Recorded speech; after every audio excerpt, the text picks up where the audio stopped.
नमस्कार, सत श्री अकाल, आदाब, हेलो, हाय, केम छो, क्या हालचाल गाइस, कैसे हो आप सभी लोग। मेरा नाम है शिवम गुप्ता और आप देख रहे हो इंजीनियर अड्डा।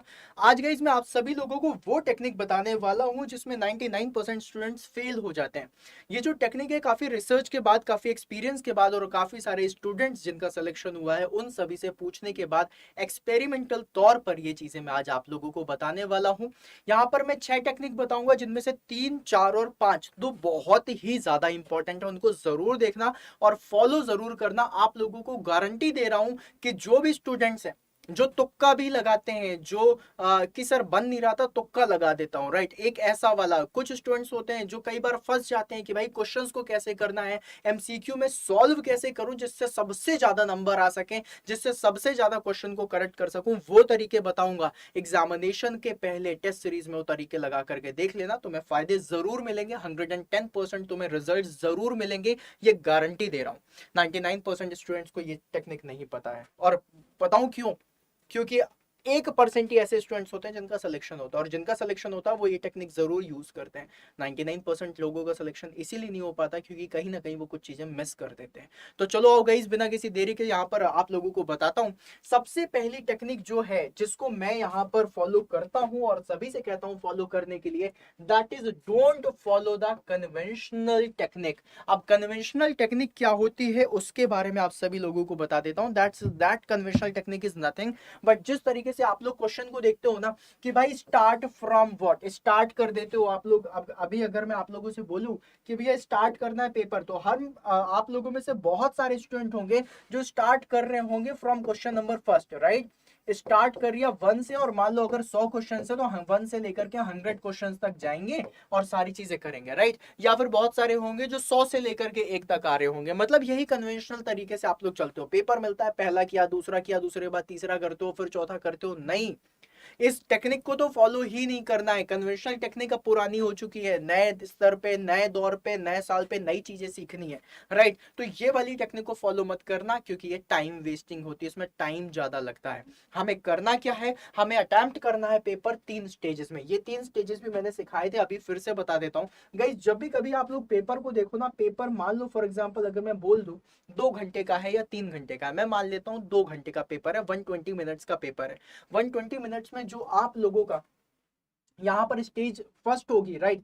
फर्स्ट नंबर की जो स्टेज होगी उसमें मैं आप लोगों को बता दूं, ये आप लोगों को 30 मिनट्स की स्टेज लेकर के चलनी है, राइट। मिनिमम 30 मिनट, आप 40 मिनट भी ले सकते हो, ये आपके हिसाब से होना चाहिए। 3 स्टेजेस बनानी है। दूसरा जो मैं आप लोगों को बताने वाला हूं ये होता है आप लोगों का 70 मिनट्स का, राइट। मतलब मिनिमम 70 मिनट आप लोगों को लेकर के चलने हैं। और जो तीसरा होता है ये होता है 20 मिनट्स का, राइट। तो इस तरीके से आप लोगों के 2 घंटे भी पूरे हो जाते हैं। और यहाँ पर आप लोगों की 3 स्टेजेस हैं। पहली स्टेज में हम क्या करते हैं, पहली स्टेज में गाइज हम लोग हमेशा वो क्वेश्चंस देखते हैं, मतलब पूरे पेपर को गो थ्रू करते हैं और वो क्वेश्चंस लगाते हैं जो पढ़ते ही आंसर आ जाता है।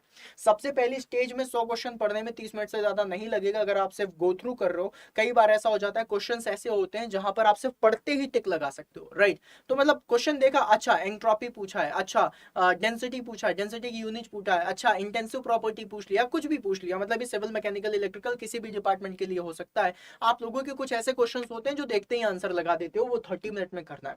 30 मिनट में आपके दो फायदे होंगे, बहुत सारे क्वेश्चंस आपके लग चुके होंगे और आपने पेपर को गो थ्रू कर लिया है।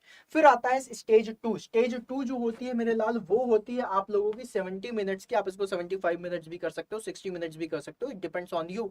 कि अगर आप लोगों ने देखा है कि मुझे यहाँ पर 70 मिनट्स मिल रहे हैं और इसमें मुझे क्या करना है, इसमें आप लोगों को वो क्वेश्चन सॉल्व करने हैं जिसको सॉल्व करने में थोड़ा सा टाइम लग रहा है, जिसको पढ़ने में थोड़ा टाइम लग रहा है। जैसे कई सारे बहुत बड़े बड़े क्वेश्चंस होते हैं जिसको पढ़ना पड़ता है, उन पढ़ने में अगर टाइम लग रहा है तो वो क्वेश्चंस आपको इसमें करने हैं।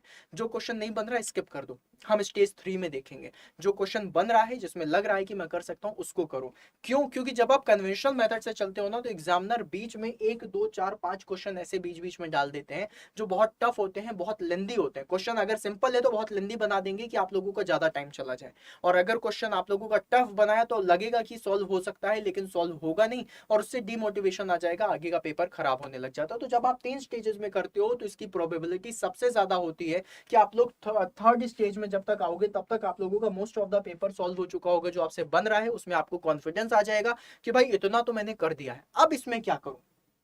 जो क्वेश्चन नहीं बन रहा है ना, डरने की बात नहीं है, उसके लिए भी टेक्निक है मेरे पास, बहुत अच्छी टेक्निक है, तुम लोग भी मानोगे हाँ ऐसी टेक्निक है, राइट, और काम करती है, प्रोबेबिलिटी बहुत तगड़ी काम करेगी उसमें, राइट। तो इसमें प्रोबेबिलिटी ये हो जाती है इन 3 स्टेजेस में कि आप नंबर ऑफ क्वेश्चन ज्यादा अटेम्प्ट करते हो, करेक्ट, राइट, एक्यूरेसी मेंटेन रहती है, स्पीड भी अच्छी हो जाती है। तो हम लोग यहाँ पर जो 3 स्टेजेस में खेलते हैं वो खेलते हैं गाइज मेनली स्पीड और एक्यूरेसी के लिए, राइट। आप लोगों की स्पीड और एक्यूरेसी आप लोगों की यहाँ पर काफी अच्छी हो जाती है, क्योंकि कॉन्फिडेंस अच्छा बना होता है कि मैंने ये क्वेश्चन कर लिया, मैंने ये क्वेश्चन कर लिया, अभी सिर्फ इतने क्वेश्चन बचे हुए हैं। लेकिन 1 से 100 तक में हो सकता है कई बार ऐसा हो जाता है कि आप 80-90 क्वेश्चन तक ही पहुंचे और आपका पेपर छिन गया, राइट, पेपर का टाइम आउट हो गया क्योंकि आप पूरे क्वेश्चन पढ़ ही नहीं पाए। हो सकता है वो 10 क्वेश्चन में से 8 क्वेश्चन ऐसे रहे हों जो बहुत ही सिंपल रहे हों, लेकिन आप देख ही नहीं पाए क्योंकि टाइम ही नहीं बचा। तो कन्वेंशनल टेक्निक नहीं लेनी है, आप लोगों को 3 स्टेज में पेपर देना है। दूसरा टेक्निक हो गई। तीसरी बहुत इंपॉर्टेंट टेक्निक जो मैं अभी आपको बता रहा हूँ, तीसरी टेक्निक है यूज एलिमिनेशन मेथड। अब आप लोगों में से बहुत सारे लोग होंगे कहेंगे सर जी एलिमिनेशन मेथड तो हमको बनता है, राइट, लेकिन यहाँ पर आप लोगों को कुछ एक्स्ट्रा चीजें सिखाने वाला हूँ गाइज, इसको थोड़ा सा दिमाग लगाइएगा, ठीक है गाइज। यहाँ पर सबसे पहली चीज जो मैं आपको बताने वाला हूँ, इसको हम लोग क्या बोलते हैं, हम लोग बोलते हैं कि रिमूव ऑफसेट वैल्यूज, राइट। सबसे पहला आप लोगों की यहाँ पर क्या है, that is remove offset values. इसका कहने का मतलब क्या है, इसका कहने का मतलब आप लोगों को सिखाता हूं जिससे आप लोग समझ जाओगे। हर क्वेश्चन में आप लोग देखोगे, कोई भी आप लोग क्वेश्चन को उठाओ, यहां पर 4 ऑप्शन से होते हैं, ए बी सी और डी, राइट। मान लो अगर इन 4 ऑप्शन में से मैं आप लोगों से बोलूं कि 3 ऑप्शन दिए हुए हैं 10, 20, 30 और एक ऑप्शन दिया हुआ है 110, राइट। अब आपको पता है कि भाई 10, 20, 30 में से तो कुछ हो सकता है लेकिन 110 नहीं होगा, क्योंकि ऑफसेट से बिल्कुल अलग है ना ये। तो 110 मतलब अगर यही आंसर होने वाला होता है 110, तो सारे ऑप्शंस तो इसी से ही आ जाते, सारे को स्टूडेंट्स यही आंसर लगा देते, राइट, क्योंकि सबसे अलग वैल्यू दिख रही है इसी को लगा देते हैं। तो एग्जामिनर कभी भी अलग वैल्यू को आंसर नहीं देगा, ये बात हमेशा याद रखिएगा। कभी भी एग्जामिनर अलग वैल्यूज को आंसर नहीं देगा। ऑफसेट वैल्यूज जैसे दिखाई दे आपके दिमाग में आना चाहिए भैया ऑप्शन नंबर डी तो नहीं हो सकता, मतलब मुझे खेलना किसमें है, ए बी सी में खेलना है, राइट। ये वाली चीज आप लोगों को याद रखनी है। फिर उसके बाद एक ऑप्शन और होता है, आप लोगों ने क्वेश्चन में देखा होगा, all of the above, right, all of the above, और एक होता है और नन, राइट। अगर मेरे सेल्फ डिजाइन क्वेश्चंस हैं तब तो मैं नहीं बोलूंगा क्योंकि मैं इसमें बहुत खेलता हूं, लेकिन एग्जामिनर इसमें नहीं खेलता। 95% क्वेश्चंस में अगर ऑल ऑफ द अबव या नन का ऑप्शन है, नन या फिर none of the above, right, इसी तरीके से लिखा होगा नन ऑफ द अबव। अगर इस तरीके से कहीं पर भी लिखा हुआ है, आई विल आस्क यू की आंखें बंद करके उसमें ताला लगा देना अगर तुम्हें क्वेश्चन नहीं बनता है, राइट। या फिर अगर तुम चेक भी करोगे ना तो तुम देखना जहां पर ऑल ऑफ द अबव लिखा हुआ है 95% आंसर वही होता है, ठीक है। तो अगर तुम्हें कहीं ऑल ऑफ द अबव या नन ऑफ द अबव दिखाई दे जाए तो इसमें आंसर लगाना, इसकी प्रोबेबिलिटी सबसे ज्यादा होती है कि तुम लोग इसमें सेलेक्ट हो सकते हो। तो मेरे लाल जो चीजें मैं आपको बता रहा हूं ये कहीं ना कहीं प्रूवन है, आप लोग अपने एक्सपेरिमेंट्स में भी ये सब कुछ देख सकते हो और बहुत अच्छे से सीख सकते हो, राइट। अब ये जो मैंने आपको टेक्निक बताई इसका यूज करना। अगली टेक्निक बहुत इंपॉर्टेंट, अगली टेक्निक है मोस्ट प्रोबेबल ऑप्शन। अब देखो गाइस मोस्ट प्रोबेबल ऑप्शन में आप लोगों को एक चीज सिखाता हूं, ये भी आप लोगों का विद एक्सपेरिमेंट्स आता है। मैंने इतने क्वेश्चंस लगाए हैं और इतने आप लोगों ने भी क्वेश्चंस लगाए हैं। आप लोगों ने एक चीज बहुत एग्जामिनर के माइंड से खेलना है, राइट, सोचना जो बात मैं तुमको बताने वाला हूं, राइट। गाइस यहां पर क्या होता है, मान लो आप लोगों को 4 ऑप्शन दिए हुए हैं A B C D. A option जो होता है ना वो कॉमनली रॉन्ग आंसर होता है, कॉमनली रॉन्ग आंसर, राइट। अब ये क्यों होता है इसके बारे में समझिएगा। 95% option number A commonly wrong answer रखा जाता है क्योंकि एग्जामिनर को भी पता है कि बच्चा सॉल्यूशन करेगा, सोचेगा, जब सोचेगा तो वो क्या सोच सकता है। अगर वो न्यूमेरिकल लगा रहा है कहीं पर भी गलती करेगा, यूनिट की गलती करता है, सेंटीग्रेड की जगह वो केल्विन स्केल रख देता है, किलो जूल की जगह जूल रख देता है, तो पहला जो गलत आंसर आ सकता है वो ऑप्शन नंबर ए पर रखेगा, सो दैट स्टूडेंट सबसे पहले चेक करे अरे ये आंसर आ रहा है, कहीं ऑप्शन में अरे ऑप्शन नंबर ए में ये टिक लगा देते हैं, राइट, लेकिन वही गलत कर जाता है। वहां पर आप लोगों को फंसना नहीं है। Commonly wrong answer option number A पर होता है। अगर आपका ऑप्शन नंबर ए आ रहा है चेक कर लेना दोबारा कि कहीं सच में कुछ गलतियां तो नहीं है, क्योंकि ऑप्शन नंबर ए हमेशा हमेशा आप लोग देखना, कभी भी क्वेश्चन भी लगाना ना देख लेना 99% आप लोगों का आंसर ऑप्शन नंबर ए नहीं होगा। बहुत ही रेयर क्वेश्चन होते हैं जिसमें आंसर ऑप्शन नंबर ए हो जाता है, वरना ऑप्शन नंबर ए हमेशा कॉमनली रॉन्ग आंसर होता है, राइट। अब इसके बाद दूसरी चीज बता रहा हूं, रिसर्च कहती है, रिसर्च कहती है, मैं नहीं कह रहा हूं, रिसर्च कहती है रिसर्च क्या कहती है? रिसर्च कहती है कि ऑप्शन नंबर ए और ऑप्शन नंबर डी, अगर ऑल ऑफ द अबव और नन ऑफ द अबव नहीं है तो ऑप्शन नंबर ए और option number D least least correct answers में से एक होते हैं। ऑप्शन नंबर ए और ऑप्शन नंबर डी सबसे कम करेक्ट आंसर्स में से होते हैं। सबसे ज्यादा करेक्ट आंसर जो आप लोगों के आते हैं वो किस में आते हैं? बी एंड सी में, राइट। आप लोग एग्जामिनर को देखना, एग्जाम्स में अब जब भी कभी क्वेश्चन लगाना फील करना, राइट। या तो आपका ज्यादा correct answer option number B, मतलब मोस्ट ऑफ द टाइम आपका आंसर या तो बी होगा या सी होगा। हमेशा बी और सी में से ही आंसर हमेशा आते हैं, राइट। लेकिन इसमें भी अगर मैं आप लोगों से बोलूं कि आपको क्वेश्चन के बारे में नहीं पता है और आप तुक्का लगाना चाहते हो, देन 95% आप लोगों का आंसर बी होता है। 95%, राइट। एग्जामिनर जब भी कभी पेपर सेट करता है उसमें 95% उसका जो मोस्ट क्या बोलते हैं उसको फेवरेट ऑप्शन है वो है ऑप्शन नंबर बी। तो अगर कभी भी आप लोगों को लगे कि मुझे तुक्का लगाना है, 50-50 कर लिया कि भाई ए और डी तो नहीं हो सकता, बी और सी में से क्या होगा, तो ऑप्शन नंबर बी चूज करके जाना। ये मोस्ट ऑफ द टॉपर्स जितने भी हैं वो ऐसा ही करते हैं और आप लोगों को भी ऐसा करना है। ये बहुत ज्यादा जरूरी है, बहुत ज्यादा जरूरी है आप सभी लोगों के लिए ये बात समझना कि इसमें से कौन सा ऑप्शन हो सकता है कौन सा नहीं। अभी जो मैं बात बोल रहा हूँ आपके चेहरे पे जो स्माइल है ना, वो ये वाली बात बता रही है कि हाँ जी सर ये चीज एक्सपीरियंस तो करी है, लेकिन कभी इस तरीके से नोट डाउन नहीं करा जहां पर हम देखिए कि अच्छा एमसीक्यूज में ये चीजें हैं, राइट। हम लोग क्या करते हैं, क्वेश्चंस में सारे ऑप्शंस पढ़ते हैं, ऐसा नहीं होता है। मोस्ट ऑफ द टाइम आप देखोगे कि किस तरीके से आंसर्स लगाना है, ये इस तरीके से दिखता है। फिर उसके बाद गाइस फोर्थ के बाद जो आप लोगों का फिफ्थ नंबर का जो मोस्ट इंपॉर्टेंट आप लोगों का जो मैं टेक्निक बता रहा हूं, ये है direct values are the best. अब डायरेक्ट वैल्यूज क्या होती है इसके बारे में समझिए गाइस। इसमें कहा जाता है use approximation for calculation, right. Approximation for calculation ये क्या है इसके बारे में समझिएगा। For calculation, right. अब कैलकुलेशन के लिए अप्रोक्सीमेशन मेथड क्यों लगाया जाता है इसके बारे में बताता हूं। जैसे कि फॉर एग्जांपल मान लीजिए आप लोगों से अगर कोई स्टूडेंट है, मतलब आप स्टूडेंट है और आप लोगों से कोई पेपर आ रहा है और उसमें आप लोगों से क्वेश्चन पूछ लिया गया और उसमें बहुत ज्यादा कुछ ऐसी वैल्यूज दे दी गई है जिसको आप लोग देख नहीं पा रहे हो। जैसे कि फॉर एग्जाम्पल दे दिया गया 0.167 मल्टीप्लाइड बाई क्या कर दे 9899 multiplied by 7829, right, divided by. अब आप समझो, अब आप समझना जो चीजें मैं आप लोगों को बताने वाला हूं, राइट।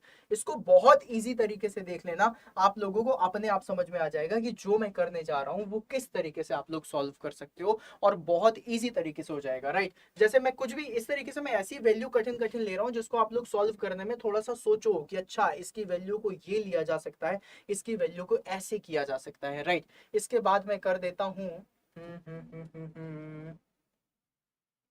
पाई, पाई से मल्टीप्लाई कर दूं, राइट। पाई से मल्टीप्लाई कर देते हैं, फिर उसके बाद हम लोग मल्टीप्लाई कर देते हैं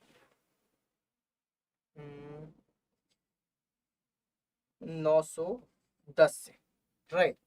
और मल्टीप्लाई कर देते हैं हम लोग नियर बाई किससे कर दें, आप ही बताइए।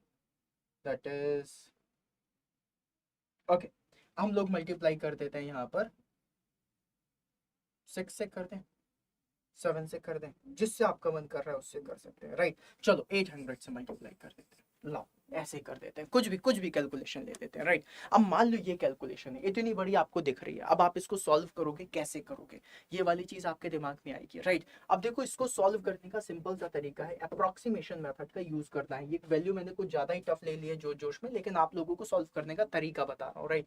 अब देखो 0.176 जो लिखा हुआ है ये किसका रेसिप्रोकल होता है, 1/6 का। तो क्या मैं यहाँ पर 1/6 लिख सकता हूँ? बिल्कुल लिख सकता हूँ। 9899 ये नियर बाई वैल्यू किसकी है मेरे लाल, ये नियर बाई वैल्यू है 1000 की। क्या दिख रही है आप लोगों को? सॉरी 10,000 की, राइट। 9899 नियर बाई 10,000 है, मैंने 10,000 वैल्यू ले लिया, मल्टीप्लाई किया 7,829, ये कहीं ना कहीं आप लोगों का 8,000 से मल्टीप्लाई हो रहा है, डिवाइडेड बाई ये जो वैल्यू है पाई। क्या इस पाई को मैं यहाँ पर 3.141 जो इसकी वैल्यू को जानता हूँ 3.141, क्या मैं इसकी वैल्यू को 3 लिख दूं, राइट। तो ये क्या हो गया, मल्टीप्लाइड बाई 3 मल्टीप्लाइड बाई ये जो 910 लिखा हुआ है, क्या इस 910 वैल्यू को मैं 900 लिख दूं, किसी को इसमें प्रॉब्लम? 900 और मल्टीप्लाइड बाई, यहां पर देखो मैंने सीधा 800 ही लिख दिया, तो इसको 800 लिख देते हैं, ठीक है। ओके, अब गाइस देखो मेरे पास ये कैलकुलेशन है, इसमें से देखो 2 जीरो यहाँ 2 जीरो यहाँ, तो भाई 4 जीरो अपन इधर से उड़ा देते हैं, 4 जीरो उड़ गए, राइट। 8 से 8 को उड़ा देते हैं, कितना हो गया, 1000 हो गया, 1000 हो गया, राइट। अब ये 1000 बचा है और नीचे आप लोगों का कितना बचा हुआ है, 6 9 और 3, राइट। तो अगर आप इसको देखें तो क्या आप इस तरीके से लिख सकते हैं, 1000 डिवाइडेड बाई, अगर आप इसको करते हो तो 6 18 और 9 से अगर देखते हो तो 162, right, 162 near by 162, right. 1000 divided by 162, देखो इतने बड़े कैलकुलेशन को आप 162 से लेकर के आ गए हो, राइट। और गाइज अब यहाँ पे भी इसको सॉल्व करने का एक और तरीका आप लोगों को बता देता हूँ, जिससे आप लोग बहुत इजी तरीके से इसका आंसर निकाल सकते हो, राइट। अब देखो 162 को 160 कर सकते हैं, बिल्कुल कर सकते हैं, तो 160 कर दो, एक जीरो हटाओ, 100/16। अब 100/16 करना है, ये लो आप लोगों के लिए और भी इजी हो गया, 4 4 से डिवाइड कर देते हैं, राइट। 1000 है, 4 4 चौके 16 होता है, 4 की वैल्यू को यहां पर लेकर के, भाई देखो सिंपल सा फंडा है, बहुत टफ नहीं करूंगा मैं, देखो 1000 बाई ये है, देखो इसको ऐसे सॉल्व कर देते हैं, राइट। क्या लिखा हुआ है, 1000 डिवाइडेड बाई 162 था, मैं इसको 160 कर देता हूँ, 160 से इसको उड़ा दूं, बिल्कुल उड़ा दिया, राइट। अब यहां पर चलते हैं गाइस, यहां पर 4 चौके 16, तो क्या मैं इसको 100/4 गुणे 4 लिख सकता हूँ, राइट। अप्रोक्सीमेशन मेथड से चल रहा हूं मैं। 1/4 कितना होता है, 0.25 मल्टीप्लाइड बाई 0.25 और मल्टीप्लाइड बाई 100। अब गाइज आप लोगों को पता है 25 का स्क्वायर कितना हो जाता है, 625 हो जाता है, 625, तो ये कितना हो जाएगा, 0.625 हो जाएगा, 0.0625, राइट। और मल्टीप्लाई बाई अगर मैं 100 कर दूं तो यहां से मुझे क्या मिल जाएगा, 6.25। नियर बाई इतनी बड़ी वैल्यू का, इतनी बड़ी वैल्यू का जो नंबर आएगा लगभग 6.25 0.6 के करीब बनाएगा, राइट। मैंने थोड़ा सा कम कर दिया है, 0.625 के करीब बनाएगा, राइट। क्योंकि यहाँ पर आप देखो ना, ये 1000 बाई, अच्छा 162 था, नहीं 6.25 आएगा, राइट। मैंने ही थोड़ा सा हो गया, 6.25 लगभग 6.25 6.25 के करीब बनाएगा। इतने बड़े कैलकुलेशन को आपने इस तरीके से कर दिया, तो ये अप्रोक्सीमेशन मेथड है, इसका यूज कर सकते हो। तो ये तो मैंने बहुत बड़ा नंबर ले लिया था, इतना बड़ा नंबर लेने की मुझे जरूरत नहीं थी। अलॉन्ग विद दैट गाइज आप लोगों को बता दूं, कुछ 1 से लेकर के 10 तक के स्क्वायर याद कर लो, 1 से लेकर के 10 तक के क्यूब याद कर लो, 1 से लेकर के 10 तक के स्क्वायर रूट याद कर लो, 1 से लेकर के 10 तक के रेसिप्रोकल याद कर लो, राइट। इसका बहुत फायदा मिलेगा। अब इसको याद करने का तरीका ऐसा मत करना कि लेकर के रट्टा मारने बैठ गए, इसको एक पेपर में लिख लो और पेपर में लिख करके आप इसका वॉलपेपर बना लो, प्रॉपर वॉलपेपर बना लो, आप अपने फोन का वॉलपेपर बना लो, भाई साहब देखते देखते सबकॉन्शियस माइंड में कब याद हो जाएगा आपको पता भी नहीं चलेगा, राइट। आप इस तरीके से भी सॉल्व कर सकते हो। प्लस उसके साथ अगर व्हाट्सएप चलाते हो, व्हाट्सएप का भी वॉलपेपर बना लो, आपके वॉलपेपर पे रहेगा, धीरे धीरे देखते देखते आपको बहुत सारी वैल्यूज अपने आप ही याद हो जाएंगी, राइट। तो आप ये सारी चीजें कर सकते हो। नोट्स बना लो, कभी भी बेड वेड में बैठ के मत पढ़ो, टेबल में बैठ कर पढ़ो, टेबल कुर्सी में बैठते हो, टेबल में वही चार्ट चिपका लो जहां पर आप लोगों को पढ़ रहे हो, राइट। तो ये सारी चीजें आप शॉर्ट कैलकुलेशन में कर सकते हो। फिर उसके बाद गाइस जो नेक्स्ट आता है जिसको हम लोग बोलते हैं स्टडी स्मार्ट। अब स्टडी स्मार्ट कहने का मतलब है कि मेरे भाई अब आपको तैयारी करनी है, राइट। तैयारी करने के लिए practice as much as question you can, as much as questions you can, right. अब गई जो कैलकुलेशन मैंने आप लोगों को बताई थी, समझाने मुझे टाइम लगा, लेकिन जब मैं कैलकुलेट करूंगा तो बहुत इजी हो जाएगा, राइट। आप समझ रहे थे, राइट। तो आपको प्रैक्टिस करना है, जितने ज्यादा से ज्यादा क्वेश्चंस कर सको। मैं आप लोगों को बताऊं, तुम 10 घंटे थ्योरी पढ़ लो, एक भी क्वेश्चंस नहीं लगाओ तो ऐसा कभी नहीं होगा। एग्जामिनेशन में गई जो कुछ भी नया क्वेश्चन आता है ना, नया क्वेश्चन सही होने के जो चांसेस है वो बहुत कम होते हैं। रीजन उसका यही है कि नए क्वेश्चन में प्रॉपर दिमाग लगाना पड़ता है। एग्जामिनेशन में आपके पास इतना टाइम नहीं होता कि आप ऐसा कर सको। सो इतने क्वेश्चन लगा लो कि वो क्वेश्चन कहीं ना कहीं आपके लिए नोन हो, वो कॉन्सेप्ट कहीं ना कहीं आप लोगों के लिए नोन हो। बिल्कुल नई चीज लेकर के मत जाओ, क्योंकि उसमें आपको प्रॉब्लम होगी। किसी भी एग्जामिनेशन के बारे में बात करूं, ऐसा होता है, नोन क्वेश्चन ही आप लोगों से सॉल्व होते हैं, बनते हैं, कॉन्फिडेंस आता है, राइट।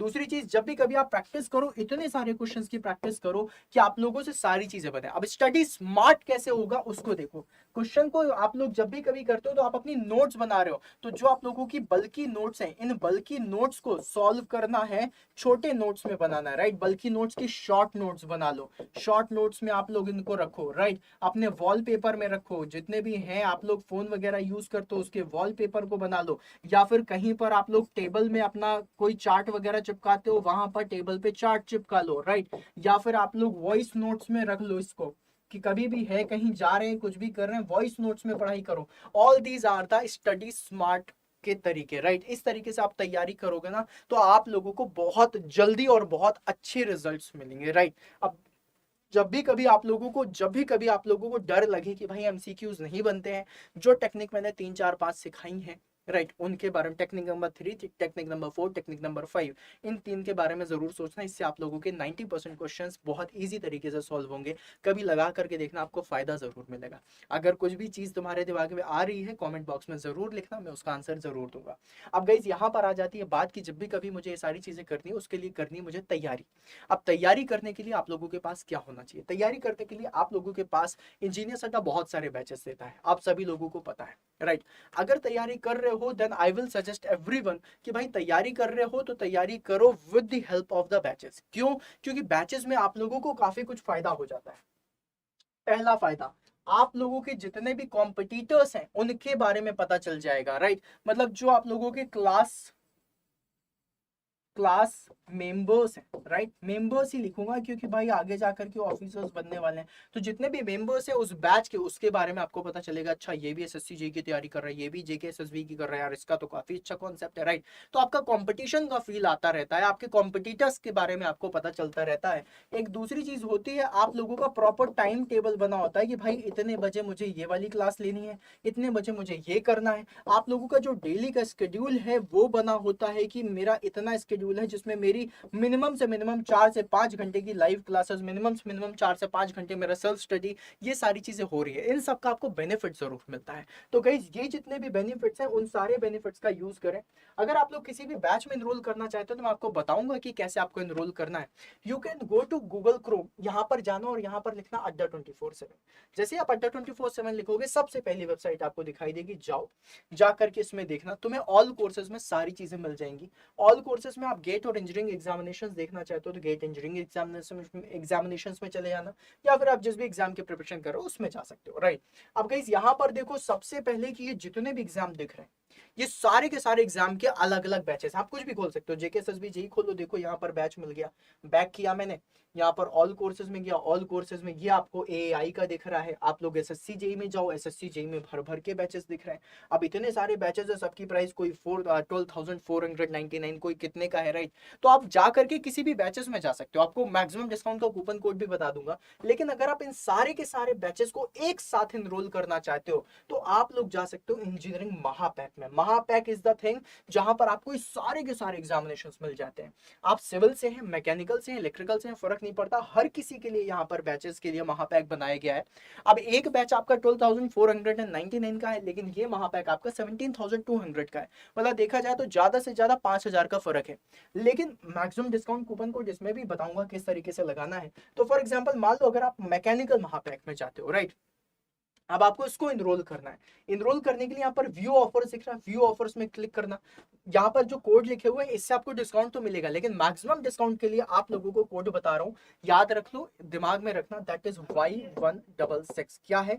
Y166। Y166 जैसे ही आप अप्लाई करोगे यहाँ पर ये बैच आपका 3900 रुपीज का हो जाता है। और सोचो 3900 रुपीज में आपको सारे के सारे बैचेस का एक्सेस मिल जाएगा। जितनी भी क्लासेस लेनी हो उतनी क्लासेस लो, प्रैक्टिस करो, थ्योरी पढ़ो, प्रैक्टिस करो, थ्योरी पढ़ो और स्मार्ट स्टडी करो। सिलेक्शन आपका ही होगा, पक्की बात है, गारंटी के साथ मैं कह सकता हूं। तो आप लोगों के लिए जो समराइज कर देता हूं कि अगर आप लोगों ने कोड यूज करा Y166 मैक्सिमम डिस्काउंट मिल जाएगा। अगर आप एप्लीकेशन के थ्रू जाओगे तो आपको 1% का एडिशनल डिस्काउंट मिल जाता है, राइट। कितना डिस्काउंट मिल जाएगा आप लोगों को? 1% का एडिशनल डिस्काउंट मिल जाएगा, तो आप लोग उसका भी यूज कर सकते हैं। ऐप में जाओगे 1% का एडिशनल डिस्काउंट मिलेगा, तो फाइनली आप लोगों के लिए बैच जो है अप्रोक्सीमेटली 3800 रुपीज का हो जाता है। और यही बैच आपको सिविल के लिए भी मिल जाएगा, सिविल इंजीनियरिंग में भी यही कोड लग जाएगा, मैकेनिकल में लग ही रहा है, इलेक्ट्रिकल के लिए भी यही है। तो आप जितने भी बैचेस जो भी देखते हो उन सब में आपका लग जाएगा, तो आप लोग यूज कर सकते हो। So all the very best, और जाओ जाके खुद को इनरोल करो, थ्योरी पढ़ो क्वेश्चन लगाओ, थ्योरी पढ़ो क्वेश्चन लगाओ। सिलेक्शन होगा कैसे नहीं यार, झक मार के सिलेक्शन होगा, बस पॉजिटिव रहना अपने आप को, ठीक है। तो चलो गाइस फिर मिलते हैं बैचेस में, तब तक के लिए बाय बाय।